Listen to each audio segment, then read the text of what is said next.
Le burn-out est le syndrome d'épuisement professionnel qui résulte d'une surcharge de travail. Au contraire, le bore-out est une forme d'épuisement professionnel provoqué par l'ennui et une sous-charge de travail.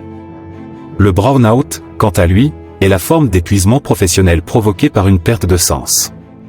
Outre ces définitions succinctes, quelles sont les différences, mais aussi les similitudes, entre ces différentes formes d'épuisement professionnel? Afin de mieux pouvoir les distinguer et les repérer, nous vous proposons notre décryptage. Différentes formes d'épuisement professionnel. Les 3 B, out, étymologie et traduction. Ces 3 pathologies ont en commun d'être des formes différentes de l'épuisement professionnel.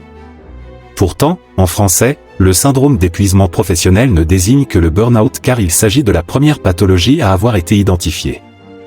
Les deux autres, bore-out et brown-out, tirent leur nom de la première, afin de souligner l'analogie entre elles.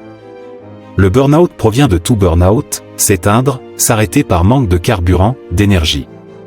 Le bore-out vient de to bore, ennuyer, auquel on a ajouté le suffixe out par référence au burn-out.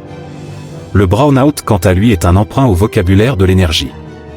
En anglais, un brown-out désigne le fait de baisser, volontairement ou non, l'intensité électrique afin d'éviter la surchauffe.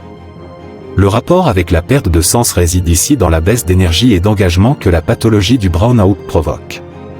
Dans leur traduction française, on précise d'ailleurs l'origine de l'épuisement, par l'ennui ou par la perte de sens. Ainsi, si l'on voulait être extrêmement exact, il faudrait désigner le burn-out non pas comme le syndrome d'épuisement professionnel mais comme le syndrome d'épuisement professionnel par surcharge de travail.